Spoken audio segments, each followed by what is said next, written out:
Здравствуйте, мои уважаемые зрители! С вами Ольга Демчук. Как вы думаете, правильно ли ревновать?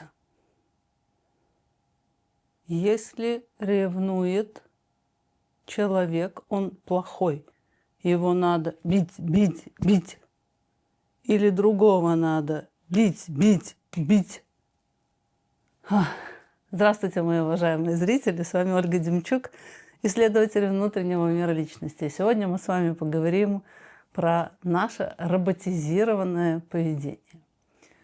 Многие люди стремятся к свободе, к проявленности.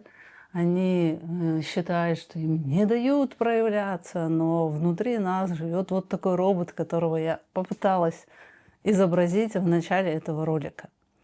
У каждого из нас прописаны на самом деле алгоритмы внутри. И мы не подозреваем, что мы с вами живем по алгоритмам. Это наши любименькие алгоритмы: правильно, неправильно, плохо, хорошо, да, нет, можно, нельзя и так далее. И мы когда-то давным-давно приняли решение, что это плохо. Злость – это плохо. Злиться неправильно. И мы из-за этого не можем ее теперь даже узнать внутри. А если мы ловим себя на том, что мы злимся, мы считаем себя плохим. И когда люди задают вопросы, я, кстати, ваши вопросы, присланные для того, чтобы я ответила, я уже их читаю, готовлюсь к этому выпуску. Будет отдельный выпуск с ответами на ваши вопросы. Но вот я читаю эти вопросы, вижу некоторую недетализированность запроса. И я понимаю, почему это происходит, и этот ролик в том числе на эту тему. Я как ведущая групп, как практикующий психоаналитик, как человек, который читает лекции, вижу, насколько человек сам нападает на свою функцию мышления. Вот когда я задаю вопрос в зал на лекции, то хочется быстро на него ответить, проконкурировать как будто с другими слушателями и быть первым. То есть хочется не попасть в собственную неполноценность в момент задумывания. Когда мы говорим о мышлении, мы говорим именно о провале в неполноценность. Потому что человек может реагировать, например, на вопрос двумя способами. Вспоминать то, что он знает на эту тему, или же подумать самостоятельно. Сгенерировать ответ именно через мышление. И вспоминание – это всегда говорение неких банальностей. Того, что ты говорил ранее, или того, что другие говорили ранее. И вот я, кстати, наблюдаю за собой и стараюсь не говорить, как я говорила ранее, а несмотря на то, что я уже когда-то нашла ответ, я стараюсь найти новый ракурс взгляда на эту проблему. И человек, когда у человека много зверя, много ощущения небезопасности, у него функция мышления атакуется, потому что она перегружает систему. То есть человек фактически запрещает себе мыслить или же не может как будто добраться до своего мышления, когда он находится в стрессовой ситуации. То есть когда мы нервничаем, то функция мышления будет отпадать. Я думаю, что вы сами замечали, насколько тяжело опуститься в какую-то глубину размышления о чем-то, если тебя переполняют эмоции. Вот я думаю, вы, смотря мои видео, замечали, как вы что-то вспоминаете, анализируете в своей жизни, а потом я чего-то коснусь болезненного или того, что запрещено знать. И в этот момент мгновенно мышление отключается, ты уже переполнен эмоциями, ты теряешь сюжетную линию о том, что там Ольга Демчук, например, говорит. И ты куда-то как будто уходишь из реальности. То есть мышление, оно добровольное пребывание в неполноценности. И когда человеку, например, задают вопрос, и он говорит, мне надо подумать, берет паузу, думает, то в этот момент думания возникает даже тревога или тревога у собеседника. Вот я тоже вижу по своим клиентам, по участникам групп, по участникам лекций, когда я задумываюсь, то возникает такая тревожная пауза, как будто сам задающий вопрос не может выдержать этот момент моего обдумывания. И в этот момент вот мы ощущаем вот эту торопливость зверя. Вот надо что-то делать, отвечай хоть что-то.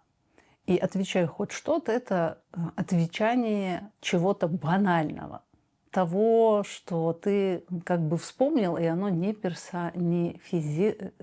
персона. Короче, не под этого человека не выговорю сейчас, потому что тоже волнуюсь, держу ролик в голове. Оно не заточено под этого человека. Давайте с вами разберем на простом примере. Например, человек задает вопрос. Вот то, с чего я начала ролик, хорошо или плохо ревновать. И человек может на лекции задать этот вопрос, или же там письменно его прислать, или же прийти с этой проблемой к психотерапевту, то есть сказать, вот я ревную, это нормально ревновать или нет? И когда человек, которому задают вопрос, не мыслит, он говорит, ну это нормально ревновать, или нет, это плохо ревновать. Я вам дам упражнение. Вот вы, кстати, часто просите упражнение. Дайте какое-то упражнение. Я вам дам упражнение. Вы должны сесть, закрыть глаза и сказать, я по отношению к тому, кого ревнуется, я отпускаю тебя, ты свободен, я тебя не ревную. И во время этого напряжения вы порушаетесь в прекрасную благость, чувствуете себя хорошим, что вы отпускаете этого человека, даже смахнули слезу от умиления, как это все прекрасно. А потом к вашему мужу подходит какая-нибудь соблазняющая женщина, и все эти упражнения забываются. Опять эта ревность накатывает. То есть, видите, делать упражнение, оно в моменте как бы решает эту проблему. Но одного ответа, так правильно делать или неправильно, или там, как мне избавиться от ревности, его недостаточно. И поэтому мыслящий человек всегда задаст вопрос, а что вы подразумеваете под ревновать? И когда ты начинаешь задавать уточняющие вопросы, человек впадает в фрустрацию и говорит, ну, ревновать. Что же еще? Ревновать, я ревную. И ты понимаешь, что человеку, может быть, прикоснуться к чем-то внутри не хочется. Да, вот я, когда сейчас это все говорю, я имею в виду и задавание себе этих вопросов. Вот вы, например, ловите себя на ревности. И вы думаете, ревновать это плохо, все, не ревную, не ревную. И единственное, что вы можете сделать, это не узнавать свою ревность. Это не ревность. Нет, это не ревность. И это тоже не решает проблему. Я ревную. И для того, чтобы понять, надо собирать факты. К кому и кого я ревную? Вот когда человек задает вопрос про ревность, или же вы себя застукали за тем, что вы ревнуете, необходимо понять, кого к кому. Когда, например, женщина ревнует своего мужа к его маме, это одно. Когда женщина ревнует своего мужа, потому что он пришел, у него отпечаток чужой губной помады на плече, на рубашке, это другое. Видите, мы с вами сразу усложняем это понятие. Или же я ревную, например, сына к невестке. Это еще третье. То есть ревность начинает распадаться на множество элементов. Потом, допустим, это муж. Я в целом его ревную. Я его ревную, когда он общается с женщинами, или же когда он смотрит на женщин. И тогда мы идем вглубь и задаем себе вопрос. Я ревную почему? Почему? как я его ревную. То есть мы набираем с вами множество элементов для того, чтобы осмыслить ситуацию. Вот это размышление о чем угодно. Это мышление не как робот, это мышление не по инструкции, не по правилам, а мышление живое. Одно дело, если я не работающая женщина, и я полностью завишу от этого мужчины. Это одна история. То есть, получается, я ревную, потому что он залог моего выживания. И у меня будет абсолютно естественно инстинкт выживания включаться на тех женщин, которые ему понравились, как на угрозу своей жизни. Если же я ревную, потому что у меня у самой есть внутреннее желание быть с каким-то другим мужчиной, но я его себе запрещаю, я его атакую, то я могу ревновать, потому что для меня взгляд на другого мужчину – это отдавание ему, например. То есть, если мне мужчина нравится, значит, я фантазирую сразу какую-то постельную сцену. Значит, и его взгляд то же самое. То есть я приравниваю свое представление с тем, что происходит с ним, как у меня, так и у него. Или же я ревную, потому что мне нравится ревновать. Вот многие семейные пары, они играют в эту игру под названием ревность. Потому что если я рассказываю тебе, как на меня посмотрел тот, как мне написал этот, как сделал комплимент вот этот, то я начинаю возбуждать в тебе эмоции, и ты чувствуешь ценность, что ты обладаешь такой прекрасной женщиной, как я с тобой. То есть я этим самым повышаю свою значимость. То, что я сейчас говорю про женщин, это не значит, что мужчин это не касается мужчин точно так же. Или же я, мужчина, давайте с мужской стороны, я смотрю на других женщин, и моя женщина заводится. Я вижу, как она нервничает. И мне нравится, что она нервничает, я в этот момент себя чувствую крутым самцом, которого боятся потерять. Я тоже себе повышаю самооценку. Или же у меня есть проблема, у меня соблазняющее поведение, а я про него не знаю. Я такое встречала множество раз в жизни. Когда человек себя ведет соблазняюще, он делает это настолько автоматически, что сам себе не отдает в этом отчет. Это как маленький ребенок, который хочет понравиться. И изнутри это воспринимается, как я просто веду себя как хороший мальчик или хорошая девочка, а снаружи это воспринимается как сигнал. Сигнал о приглашении куда-то. Или же, когда я нахожу повод ревновать, я чувствую, как у меня кровь начинает закипать, я чувствую, что я живая, у меня появляются эмоции, у меня появляется цель, у меня появляется жажда жизни. То есть я могу ревностью себя стимулировать, бодрить. Сейчас вернемся к первоначальному вопросу. Вот вы, я понимаю, хочется все время спросить, что делать. Вот отвечая на вопрос, я ревную своего мужа там, или свою жену, я ревную, что мне с этим делать? Если мы в этот момент начнем отвечать, не прояснив обстоятельства, мы можем сказать только что-то банальное, только что-то очень общее, что-то большое даже можно сказать, что ревность – это признак эгоизма, или же ревность – это признак любви. И этот ответ будет казаться таким: да, действительно, я его просто люблю, я просто эгоистка. И человек уходит с такой большой коробкой, обернутой в красивую бумагу, блестящую. Но в этой коробке пусто, там ничего нет. То есть понимания не возникло. может возникнуть еще один вопрос. Ну хорошо, у меня возникло понимание. Ну все, возникло понимание, хотя это тоже такой, знаете, скользкий момент, потому что если вы это от меня один раз услышали на YouTube-канале, это не значит, что понимание есть. Понимание – это когда вы это узнаете у себя в моменте, в текущем. Не потом, а в текущем моменте. Давайте возьмем, к примеру, я с мужем приезжаю к маме, и в этот момент у меня внутри появляется какое-то странное ощущение, я начинаю себя неадекватно вести. Ну, я должна понимать, что я всегда буду ревновать своего мужа к маме.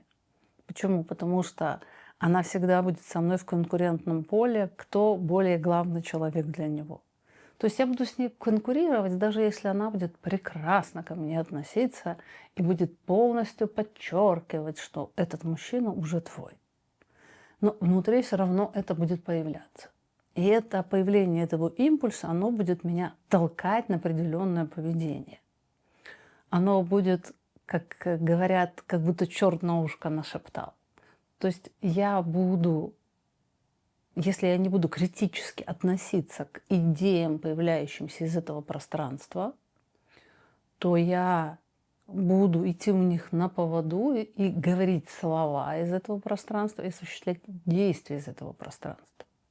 То есть как будто мне шепчет моя самочность, моя конкурентность одни ответы и диктуют одно поведение, вот эта вот инструкция, вот эта роботизированность. А я понимаю, почему это, откуда это, не воспринимаю это как правду, а воспринимаю это как такое определенное эхо, которое у меня неизбежно будет, но которое я не слушаюсь. Это как в комнате, когда множество людей, и каждый вам говорит, что надо делать, и вы говорите, у тебя буду слушаться. То есть я слышу этот голос, я его не игнорирую, потому что если я начну игнорировать, я начну бессознательно это делать. Но я как будто не иду у него на поводу. Он не является инструкцией к действию. И когда я его вывожу в сознание, тогда я точно понимаю, это сейчас действие из конкуренции, из ревности, или это сейчас действие продиктовано каким-то моим другим выбором. Ну, то, что я сейчас говорю, это алгоритм, который можно применить к разным сферам жизни.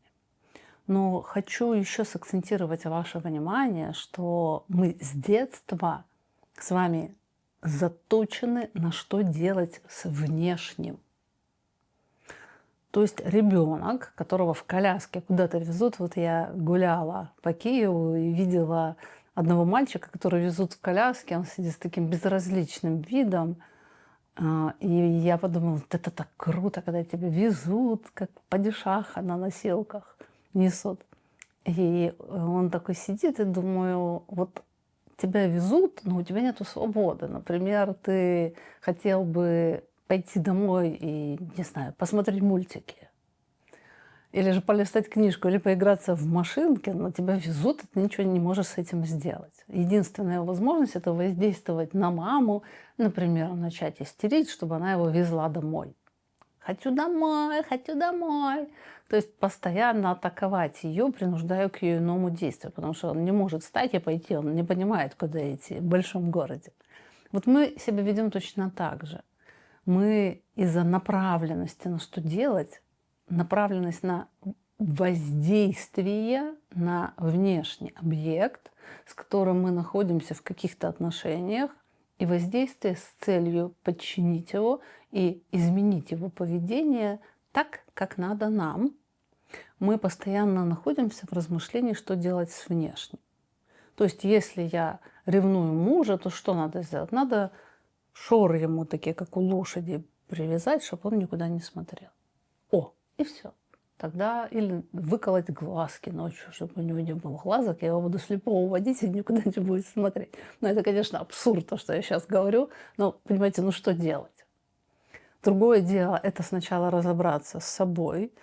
И когда мы разбираемся с собой, то мы… Это не про то, что это я виновата, что я ревную. Помните, в прошлую пятницу вышло видео «Не разговаривать претензии». Это про осмысление того, что со мной происходит, и про разговор. Про разговор. другим человеком. Потому что если мы не осмыслим это, мы не поймем в себе причину, то мы будем звучать как претенциозно, и другой человек начнет защищаться от нас. Поэтому не что делать, а как мне понять. Видите, когда я ревность разложила вам на множество маленьких кубиков, она стала совсем другой. И я тогда не роботизированно спрашиваю, хорошо это или плохо ревновать. Если плохо, я ревновать не буду, если хорошо, буду. Ну, во-первых, невозможно управлять своими чувствами. Вот чем моложе человек, тем у него больше там вот гормонов. Или же чем соблазняющее более поведение партнера, тем ты будешь больше ревновать.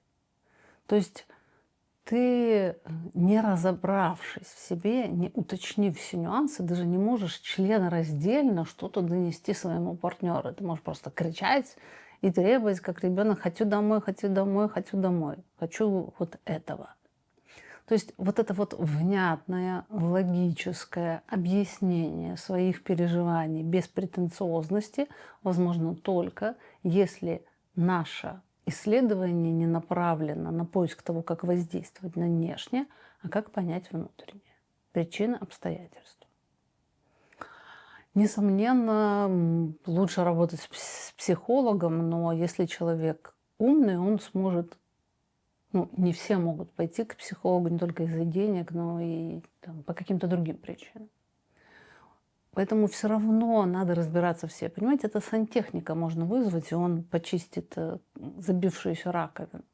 А внутренний мир – это все равно наша ответственность. Мы не можем никого-то пригласить, чтобы нам раковину почистили. Нам придется это делать самому. И поэтому я призываю вас, когда возникает вопрос, что делать, задаваться вопросом, а что происходит, почему это происходит, какие чувства я испытываю, к чему именно ревную. То есть получается, чем больше деталек, чем больше нюансов, тем точнее будет вывод. Потому что эмоция – это всегда одна большая какая-то конструкция, не конструкция, а объект и все. А мышление – это всегда множество деталей, множество нюансов. И в этом множестве нюансов надо все время выдерживать желание побыстрее сделать вывод. Так что делать? Так что делать? Ну, потому что если коротко отвечать про «я ревную, что мне делать?» Не ревнуйте. Мне кто-то написал: ваш ролик можно было бы вместить в одну фразу. Ну вот, я ревную мужа. Что делать? Не ревнуйте. Вот и все. В принципе, поговорили. Можно действительно вместить в одну фразу. Вот так. Видите, я уже с елочками. Мы с вами... Я подготовила всякие небольшие подарочки, так что мы с вами... Не буду говорить все. Не буду говорить, будет сюрприз. Я желаю праздничного настроения и попрошу, как всегда, написать комментарии, рассказать о том, получается ли у вас переводить мышление из режима «что делать» в режим «что происходит». И попробуйте определить, какая самая главная трудность в этом. Какая самая главная трудность в этом. То есть, когда вы говорите «я не буду размышлять о том, что сделать с внешним, я подумаю о том, что сделать с внутренним», что вас не пускает, что не дает. И если мы достанем эти причины, то сниму для вас вторую серию этого ролика, поработаем с этими причинами. Потому что когда ты, например, волнуешься перед аудиторией, вот это самая главная ошибка. Пытаться воздействовать на аудиторию, чтобы начать меньше нервничать. А надо делать что-то с собой. И, кстати, про аудиторию. 24 января начнется проект, который я провожу впервые. Connect 2. Это продолжение школы общения. Там будет сложный алгоритм, там будет участник аналитиком, потом будет участник клиентом. Они будут друг с другом проводить сессии, и эти сессии, ну вот тот, кто будет аналитиком, это не профессиональные психологи. На Сталкер, на мои проекты ходит много непрофессиональных психологов, но мыслящих и эмпатичных людей. И они учатся мышлению эмпатии. Именно поэтому можно поговорить с другим, потому что ты учишься говорить с собой. И вот они будут это делать, а потом я буду общаться с каждым из них, разбирать, что было в их контакте. Так что приходите, ссылка под видео. Я с вами прощаюсь, до встречи.